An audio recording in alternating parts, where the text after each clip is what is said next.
오늘이 두 번째 날입니다. 어제 하루 종일 몇 편의 발표를 제가 들었습니다. 많은 분들이 귀한 말씀을 주셨는데요.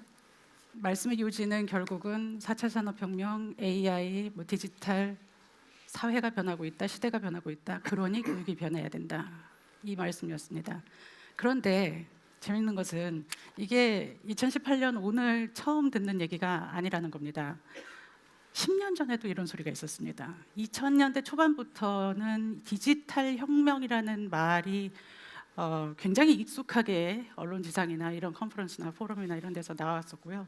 그래서 대학이 혁명을 해야 된다, 혹은 혁신을 해야 된다, 그리고 교육이 바뀌어야 된다 이런 얘기는 계속 있어 왔습니다. 지금 20년째. 그런데 우리가 많은 대학들에서 이런 시대의 흐름에 대비하여 이런 걸 바꿔야 된다라는 정책이나 전략이나 여러 가지 변화를 추구하려고 노력해 왔던 것도 사실이고요. 그런 시도들이 또 일부에서는 효과를 발휘한 부분도 없지 않아 있었을 거라고 믿습니다. 그런데 저는 그런 교육의 제일 끝에 서 있는 엔드 유저라고 할까요? 학생들의 변화에 관심을 가졌습니다. 교육이 위에서 변했다면 실제로 아래에서도 진짜 변했는가, 이런 것에 대해서 관심을 가졌습니다. 그래서 오늘 말씀드릴 거는 결국 우리는 그렇게 어떤 종류의 능력을 길러야 된다, 디지털 시대에 시대가 요구하는 역량을 길러야 된다라고 주장을 하고 있는데, 그리고 많은 대학들에서 그런 목표들을 사실상 그 대학의 교육 미션이나 이런 데 선언을 하고 있는데, 정말 그런 능력에 우리가 학점으로 보상을 해주고 있는가, 누구에게 어떤 능력에 A+를 주고 있는가, 이 부분 잠깐 짚을 거고요. 그리고 대학 교육에 들어오기 전인 대학 입시, 우리가 선발을 하는 대학 입시에서는 우리는 어떤 능력에 고득점을 주고 있는가, 그리고 어떤 능력에 고득점을 준 학생들을 우리는 선발하고 있는가, 이 부분을 좀 말씀을 드리려고 하고요. 그 다음에 이제 세계 각국의 교육 혁신에 대해서 잠깐 말씀을 드리도록 하겠습니다.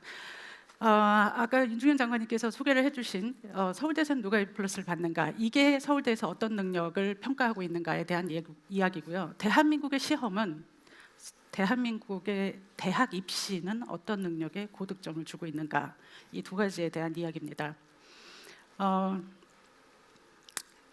많은 분들이 이미 알고 계실 거라고 생각을 하지만, 이게 뭐냐면 서울대학교 학생들에게, 1000명 넘는 학생들에게 너의 비판적인 사고 능력 혹은 창의적인 사고 능력과 그 다음에 수용적인 학습 능력, 그냥 교수님의 말씀을 무비판적으로 수용해서 숙지해서 토해내는 그런 수용적인 학습 능력하고 어떤 게 더 높으냐라고 물었을 때, 압도적으로 많은 학생들이 비판적인 학습 능력이 수용적인 학습 능력보다 높다고 얘기를 했고, 그리고 창의적인 학습 능력이 그러니까 비판적인 학습 능력이 낮다, 수용적인 학습 능력이 높다라는 게 저 큰 바고요. 그 다음에 창의적인 학습 능력이 낮다, 수용적인 학습 능력이 높다, 이게 아래쪽 파란색 바입니다. 저렇게 수용적인 학습이 높다고 생각하는 학생들 중에서 학점 분포를 보니까 학점이 높을수록 수용적인 학습 능력이 높다고 하는 애들이 압도적으로 높았습니다. 여러 학생들의 그 GPA 팩터를 분석한 결과에 의하면, 결과적으로 수용적인 학습 능력이 높을수록 학점이 높고, 비판적이고 창의적인 학습 능력이 높을수록 학점이 낮은 이 패턴이 모든 전공에, 이과 문과 상관없이 음대 미대까지 전부 동일했습니다. 학생들의 얘기는 교수님의 말씀을 키워드나 요점 정리로 적어서는 안 되고, 그러면 학점이 낮다고 합니다. 말을 문장의 형태로 교수님의 모든 풀 센텐스를 그대로 적어야 된다는 것, 그래야 학점이 높다는 것, 그리고 교수님의 그 논리, 관점, 논리의 흐름, 용어까지 모두 다 그대로 숙지를 해서 그대로 써야만 한다는 그런 이야기들을 했습니다. 그래야만 학점이 높다는 얘기를 했고요. 전체 학생들에게 학점에 따른 노트 필기 전략을 분석을 해봤더니, 역시 학점이 높을수록 한 마디도 빼놓지 않고 다 받아 쓴다라는 학점이, 그런 게 높았습니다. 재밌는 것은, 여기서 만약에 내 생각이 교수님 생각과 다른데 근데 내 생각이 더 좋은 것 같아, 내가 생각하기에 내 생각이 더 맞는 것 같아, 이럴 때 이 내 생각이라는 거를 시험이나 과제에다 쓰니 안 쓰니, 이 질문에 대해서 서울대학교에서 최고 학점을 받는 4.0 넘는 학생들의 90% 이상이 안 쓴다고 응답을 했습니다. 근데 A+ 못 받을까 봐 안 쓰냐라는 질문에 대해서 학생들이 아니요, 그게 아니라 교수님과 제 생각이 다르다면 제 생각이 틀렸겠죠. 학생들은 누가 뭐라고 하기도 전에 교수와 내 생각이 다르면, 교사와 내 생각이 다르면, 교과서와 내 생각이 다르면 일단 내 생각이 틀렸겠죠. 이렇게 생각하고 있었습니다. 그런데 재밌는 것은 서울대학교의 교수가 2,000명, 강사가 2,000명, 교강사 4,000명 중에서 누구도 제가 생각하기에 나랑 똑같이 써야지 A+ 주겠다라고 얘기하시는 교수님은 없을 거라고 생각합니다. 대부분의 교수님들은 독창적이고 창의적이고 비판적이고 그런 유니크한 보고서를 내라, 그런 관점을 가져라라고 말씀은 하십니다. 그렇게 말씀을 하고 그렇게 그런 보고서를 요구를 하는데 정작 학점은 다른 곳에다 주고 있는 겁니다. 이게 굉장히 의미심장한데요. 학생들한테 물었습니다. 우리도 토론 학습도 있고 거꾸로 교실도 있고 뭐 프로젝트 학습도 있고 뭐 액션 러닝도 있고 다 있지 않냐? 그랬더니 있답니다. 그런데 왜 다 받아 적느냐? 이랬더니 학생들의 말이 그런 수업에서는 결정적인 변별이 안 돼요. 결정적인 변별은 중간고사, 기말고사에서 얼마나 교수님의 말씀을 그대로 숙지를 했는지에 의해서 결정이 된다라는 부분을 학생들은 간파를 하고 있었습니다. 제가 이제 서울대에서 누가 A+를 받는가 이 책을 내기 전에 이거를 이제 미리 처음부터 책을 낼 생각을 했던 건 아니었고요. 저는 연구를 하는 학자의 입장이었기 때문에 SSCI 퍼블리쉬를 계속 하는 게 저의 임무였습니다. 그래서 이거를 계속 퍼블리쉬를 하고 있었는데 해외 저널에 있는 한 심사위원이 저한테 이런 질문을 했습니다. 당신은 학생들의 학습법이라는 것을 연구하는 사람인데 게다가 100개 넘는 문항을 가지고 연구를 했는데 왜 너무나도 기본적이고 당연한 학습법인 수업 시간에 적극적으로 참여하고 적극적으로 질문하고 적극적으로 다른 생각을 하고 적극적으로 비판적으로 창의적으로 생각하는 이 기본적인 학습법이 100수십 개의 문항 중에 단 한 개도 없습니까? 이 질문을 저에게 했습니다. 제가 연구를 한 거는 선행 연구를 분석해서 이런 종류의 공부법을 너는 하느냐 이걸 물었던 게 아니고요. 서울대학교 학생들 4.0 넘는 그 고득점을 받는 학생들에게 아무런 선행 편견을 가지지 않고 선행 문건에 의한 그런 질문을 한 게 아니라 그 학생들한테 그냥 물었습니다. 너는 어떻게 공부를 하니? 어떤 공부 비법이 A+를 받는 비결이라고 생각하니? 이거를 학생들에게 그라운드를 끌어내는 방식으로 문항을 만들었습니다. 코딩을 해서.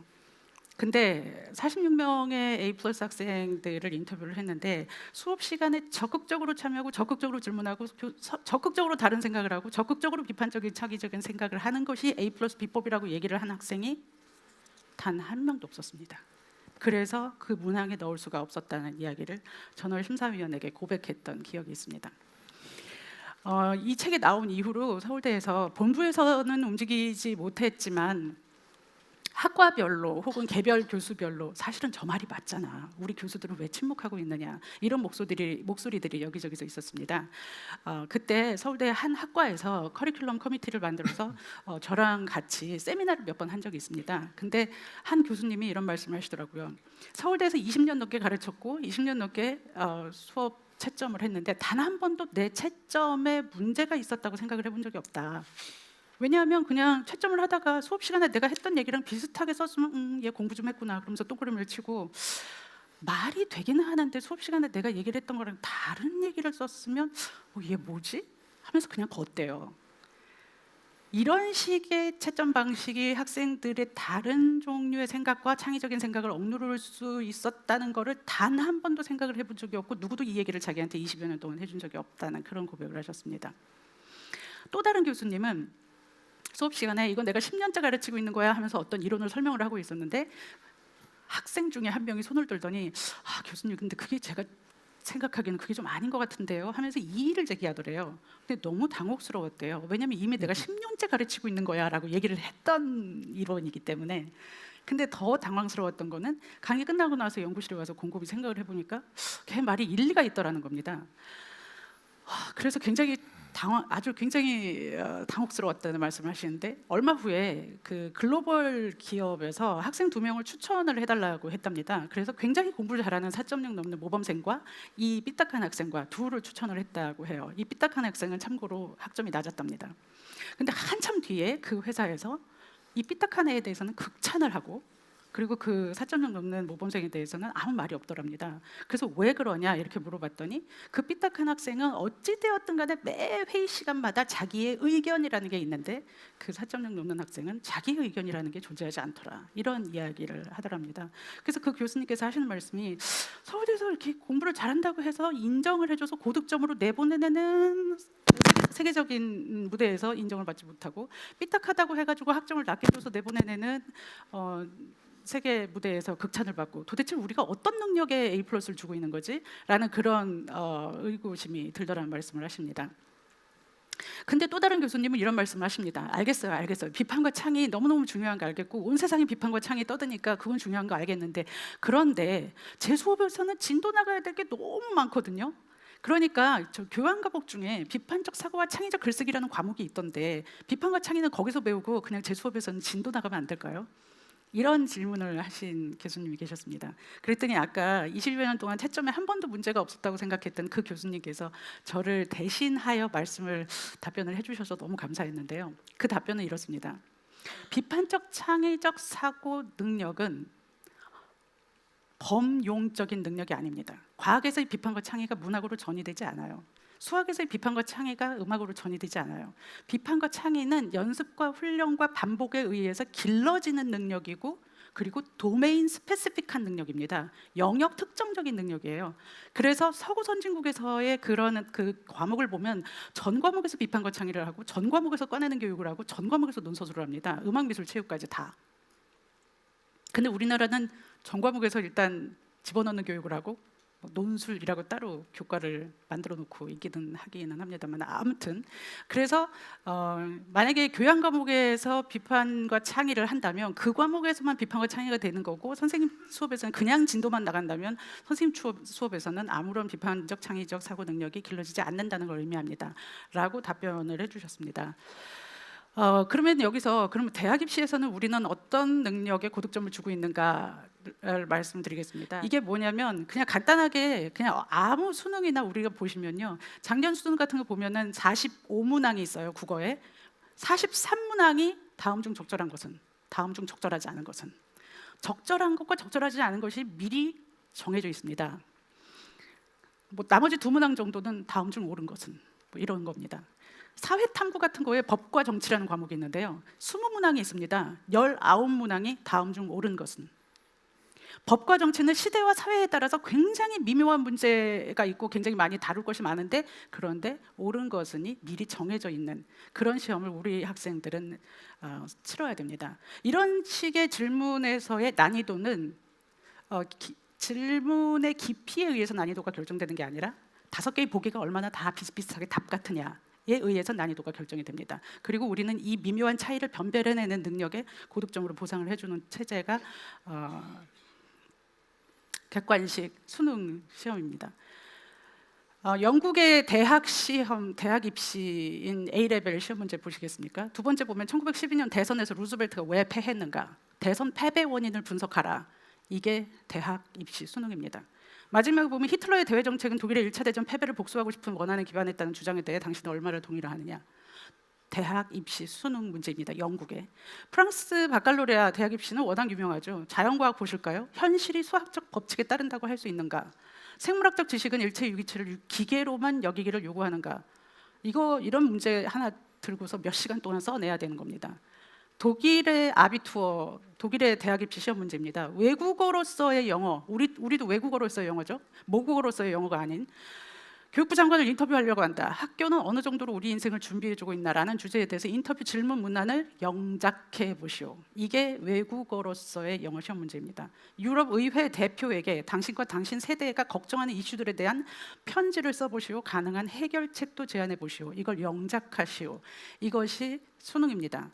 이걸 말해보시오가 내신입니다. 어떠한 경우도 문법 시험 보지 않습니다.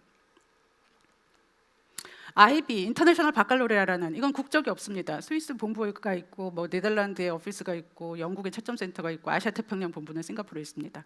국제 수능인데요. 어떻게 보면 생물 수능 시험 문제 새의 노랫소리 발달 과정을 서술하시오. 역사 수능 시험 문제 전쟁이 사회 변화를 가속화시키는 주장에 대해서 어떻게 생각하는지 2가지 이상의 전쟁 사례를 들고 이에 대한 의견을 쓰시오. 이런 겁니다. 이걸 90분 동안 120분 동안 쓰는 겁니다. 저희 둘째는 공교육에 있었고 저희 큰애가 IB 학교에 있었습니다. 둘째는 큰 누나에게 역사 광이거든요. 둘째가 그런 질문을 합니다. 임진왜란, 병자호란, 삼포회란, 정유재란, 시대순에 알맞게 나열해 봐 누나, 이런 거 묻습니다. 그런데 누나는 그런 것에 대답을 하지 못합니다. 왜냐하면 그런 연도는 주어지는 시험을 보는 시스템이 있었거든요. 그 대신에 그럼 너는 그런 전쟁들이 끝난 후에 평화 합의가 또 다른 갈등을 야기한다는 주장에 대해서 어떻게 생각해? 이런 질문을 합니다. 얘는 이런 기출문제 시험을 보는 시스템에 있었습니다. IB 생물 또 다른 사례를 보면은 이제 한 번도 보지 못한 저널의 그래프를 보여주고 이것에 대해서 이런 그래프를 비교 분석해봐라. 그 다음에 강우량 변화에 기인한다는 가설을 검증해봐라. 아니면 뭐뭐한 이유를 제안해봐라. 이것이 수능 시험 문제입니다. 이런 문제를 보고 학생들은 입학을 합니다. 이게 제가 잘 안 보일 것 같은데 영국의 A레벨, 프랑스의 바칼로레아, 독일의 아비투어, 미국의 APA, SAT, ACT, 그다음에 인터내셔널 바칼로레아, 한국의 수능 이걸 비교를 해보면요, 형태는 다 전과목 논술, 전과목 논술, 전과목 논술, 선다형 서술, 전과목 논술, 우리만 전과목 객관식입니다. 그다음에 이게 포인터가 잘 안 되는데 채점자를 보시면요, 전부 다 교사 뭐 기계를 써도 교사가 들어가고요. 우리나라만 기계 only로 채점을 합니다. 산출 형태를 보면요, 절대평가 우리나라만 상대평가를 하고 있습니다. 그 다음에 내신이 100% 논술수행 우리만 객관식 상대평가 플러스 수행입니다. 패러다임을 보면 전부 꺼내는 교육 우리만 집어넣는 교육 only를 끝까지 평가를 합니다. 중간에 우리도 수행평가도 하고 있지 않냐 말씀을 그렇게 하실 수 있는데, 문제는 학생들은 가장 최종적으로 궁극적으로 변별해내는 능력에 밤을 새워서 올인을 합니다. 그럼 거기에 최적화된 근육이 길러집니다. 근데 우리가 언제서부터 이랬냐? 저는 식민지 시대부터 이런 생각하지 못하는 교육을 하기 시작했다고 생각을 합니다. 왜냐하면 조선시대 때 시험 문제는 이렇지 않았습니다. 세종시대 때 과거 시험 문제가 노비 또한 하늘이 내린 백성인데 그처럼 대대로 천한 일을 해서 되겠는가? 노나라, 이겁니다. 성종 때 과거 시험 문제는 국가의 법이 엄중한데도 범법자가 줄어들지 않는 까닭은 무엇인가? 몇 시간 동안 쓰는 겁니다. 명종 때 교육이 가야 할 길은 무엇인가? 우리가 공론화 의제에서 정시를 몇 % 할 것인가, 이거 가지고 싸우지 않고 교육이 가야 할 길은 무엇인가, 미래 비전을 가지고 논했다면 저는 답이 다른 게 나왔지 않았나, 이런 생각을 해봅니다. 광해군 때 공납을 장차 토산품 대신 쌀로 바꿔내도록 하자는 의견에 대해서 논하다. 대동법입니다. 대동법 시행 전에 치렀던 시험입니다. 이런 식의 시험 문제를 봤을 때 이게 물론 뭐 전 국민이 다 본 것도 아니고 채점 기준이 어땠느냐 이걸 논하기 전에 시험 문제가 궁극적으로 평가하려고 한 목적이 보입니다. 다른 종류의 생각, 자신만의 소신, 이런 걸 평가하려고 했습니다. 제가 IB 학생들에게 수능 시험을 보게 하는 실험을 해봤고요. 수능 시험을 보는 학생들에게 IB 시험을 보는 실험을 해봤습니다. IB 학생들에게 수능 시험을 보는 실험은 혹여 학생들의 수능을 못 봤을 때 이게 그 학생이 공부를 못했기 때문이라는 그런 개인 변인이 들어갈까봐 옥스퍼드나 캠브리지나 홍콩대나 이렇게 명문대에 이미 합격을 한 학생들을 대상으로 시험을 봤습니다. 10명이 봤는데요, 1등급 한 명도 없었고요. 캠브리지 공대 합격한 학생도 수학이 반타작이었습니다.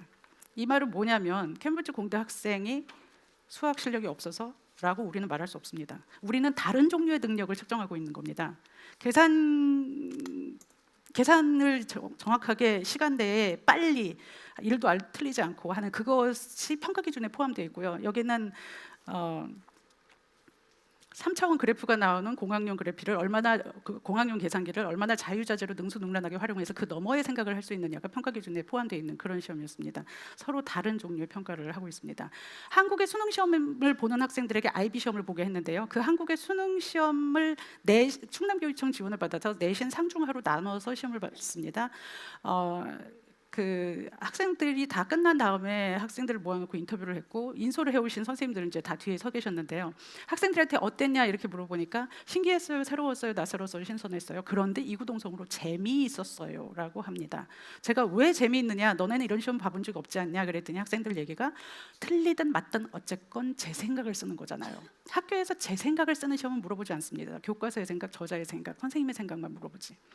그래서 제가 우리도 논술이 있지 않냐 그랬더니 학생들의 이구동성의 얘기가 한국의 논술은 출제자의 의도와 채점자의 기대를 예측해서 써야만 하는 사실상 정답이 정해져 있는 또 다른 종류의 객관식일 뿐입니다 라고 말을 했습니다. 학생들에게 이런 종류의 교육을 하려면 이런 종류의 시험에서 고득점을 받으려면 어떤 방식으로 공부를 해야 될 것 같냐 물었더니 일단 책이라는 거를 원전을 처음부터 끝까지 정독하는, 그리고 두 번, 세 번 반복해서 읽는 그런 교육이 필요할 것 같아요. 그래서 제가 우리도 독서록 쓰지 않냐 그랬더니 한국의 독서는 원전을 읽으면 안 된답니다.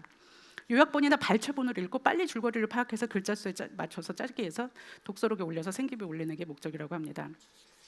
이런 교육을 하면 사교육이 폭발할 것 같다는 어른들의 우려가 있다는 말에 대해서 어떻게 생각하느냐 그랬더니 학생들이 적어도 쪽집게 고액 과외는 없어지겠지요. 그리고 단순 반복 문제풀이 학습지 없어지겠지요. 단순 반복 문제풀이 학원 없어지겠지요. 사교육이 변종해서 살아남는다고 하더라도 생각을 꺼내는 방향으로 바뀌어야지만 살아남을 수 있겠죠.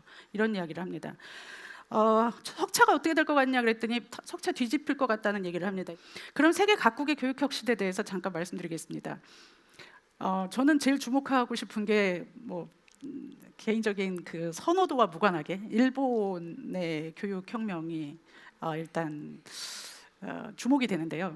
일본은 아베 신조 총리가 두 번째 집권을 한 2012년 12월 이후로 한 달도 안 돼서 국가교육 재생 실행 회의라는 걸 만들었습니다. 총리실 산하에 국가교육 재생 실행위원회 같은 건데요. 여기서 경제 회생과 교육 재생 이 두 가지가 정권의 최우선 과제라고 전면에 내세웁니다.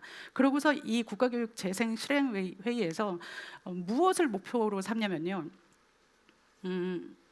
아이들을 행복하게 만드는 교육, 꿈과 길을 찾는 교육 이런 게 아니라요. 거기서 얘기한 거는 모든 국민이 세계 최고 수준의 교육의 중요성에 눈을 뜨고 그 학습 기회를 갖는 것, 이게 목표랍니다. 그러고서 이 국가교육 재생 실행회의에서 굉장히 이제 작업을 열심히 해서 5달 만에 결론을 내놓습니다. 2013년 6월에 결론을 내놓는데 그게 뭐냐면 2020년 수능 폐지하겠다. 7년 후에 자기가 집권을 할 당시인지 아닌지 몰라요.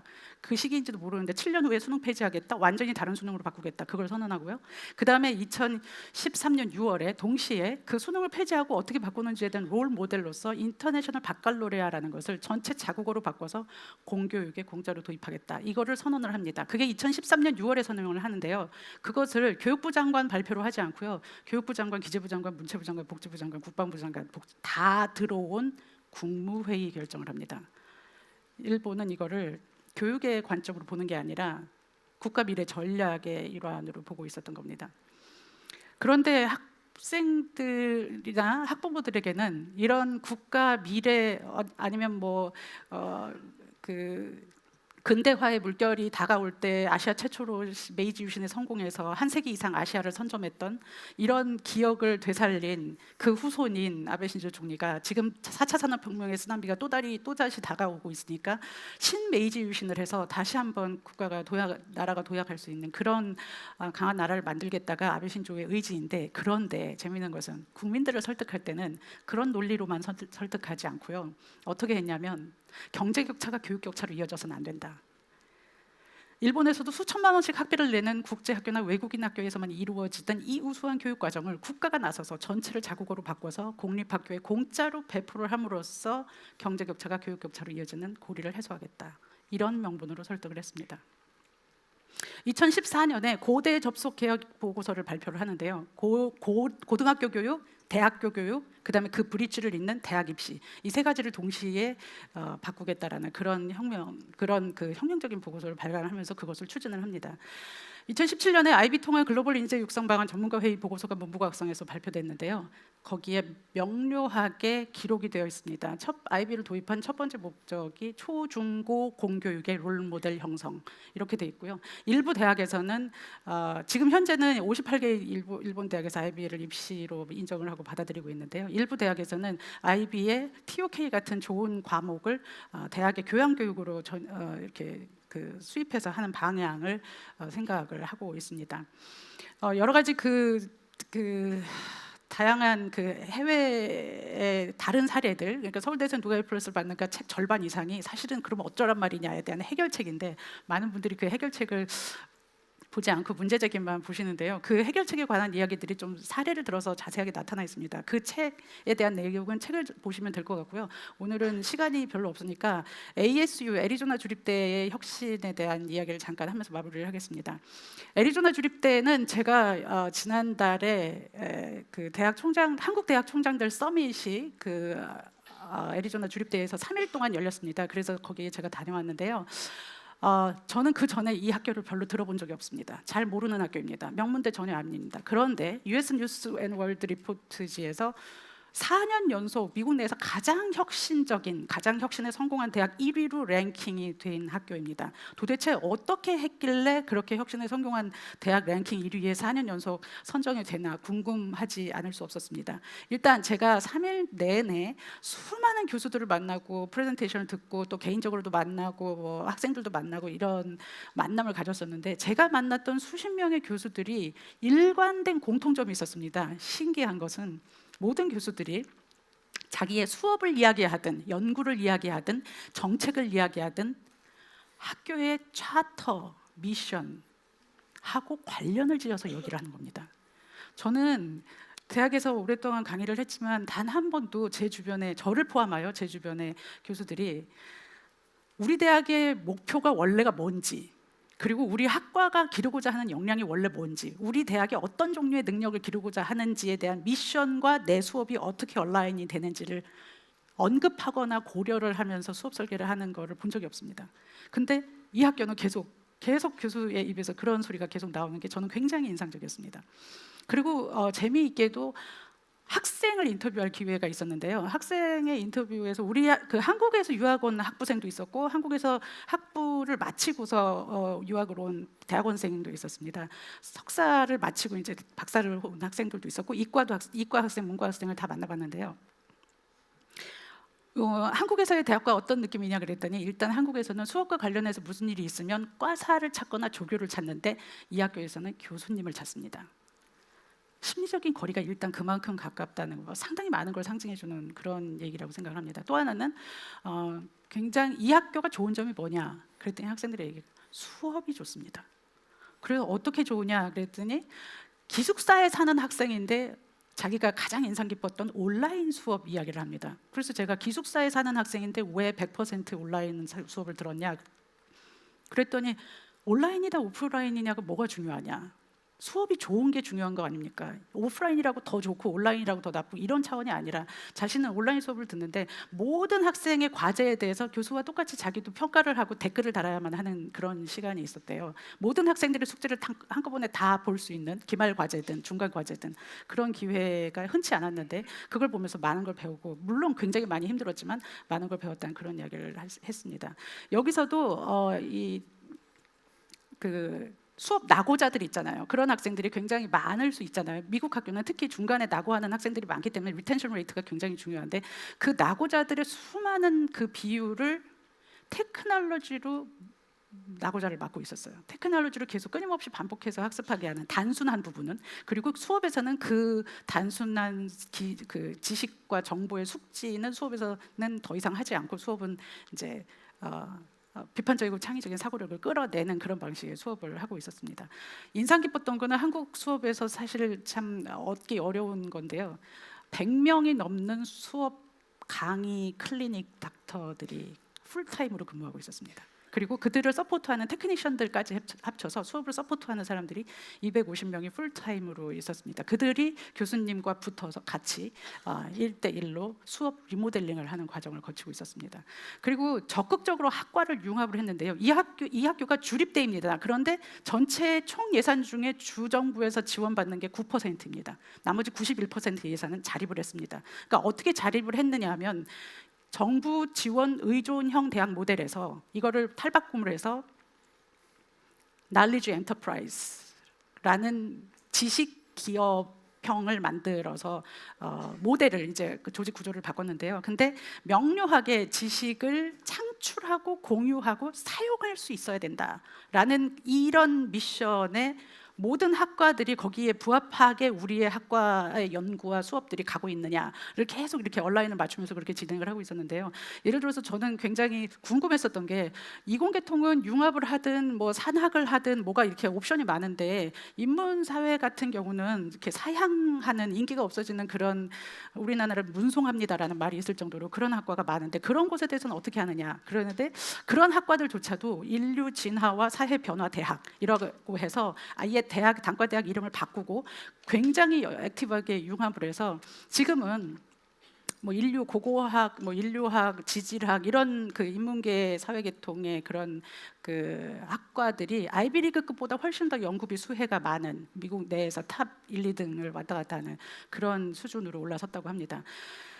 이런 그 굉장히 이제 그 2008년도 글로벌 위기 때서부터 이 드라이브를 걸기 시작했는데요. 지금 한 10년이 됐는데 굉장히 많이 혁신을 하게 된 저는 계기가 총장은 한 사람의 리더십일까 이런 걸로 되게 궁금했었는데요. 그게 아니더라고요. 물론 총장의 리더십은 탁월합니다. 그런데 그것보다 더 앞서 있었던 거는 모든 보직 교수들이 리더십 프로그램을 이행하고 있었습니다. 6개월에서 12개월까지에 이르는 리더십 프로그램이 있었는데요. 우리는 막 어제까지 연구를 열심히 하시던 학자인 교수님께서 어느 날 갑자기 보직 교수에 발탁이 돼서 그냥 보직을 수행하시고 그리고 이 업무를 익힐 때쯤에는 임기가 바뀝니다. 그런 식의 보직 순환을 계속하고 있는 경우가 상당히 많은데 이 학교는 총장님 이하 그 아주 그 최고위직조차도 6개월 동안 리더십 프로그램을 거쳐야 되는데 심지어 이 앞선 리더들을 따라다니면서 관찰하고 배우는 쉐도윙까지 포함되어 있었고요. 그리고 외부의 전문가의 코칭을 받는 프로그램까지 포함이 되어 있었습니다. 그리고 이제 그 중간 리더들이 있잖아요. 뭐 이제 디렉터급이나 어소시에이트 딘이나 이런 것들도 전부 다 9개월 정도에 이르는 리더십 프로그램을 받고 있었고요. 1년짜리 리더십 프로그램에는 아직 보직을 받지 않거나 보직의 가능성이 지금 있어서가 아니라 잠재성만 있다면 테뉴어를 받기 전인 조교수도 전부 다 리더십 프로그램에 참여해서 많은 사람들의 풀을 가지고 이 대학을 운영할 수 있는 그런 환경을 조성을 하고 있었습니다. 특히 이런 과정에서 리더십 프로그램에서 모든 그 보직 후보 교수님들이 대학의 미션과 철학과 나아가야 할 방향에 대해서 공유를 하는 그런 모습이 인상적이었습니다. 그런 프로그램 때문에 이런 그 혁신이 가능하지 않는다 이런 생각이 듭니다. 제가 시간을 초과한 것 같은데 오늘은 여기까지 하고 그 다음 질문을 받도록 하겠습니다. 감사합니다.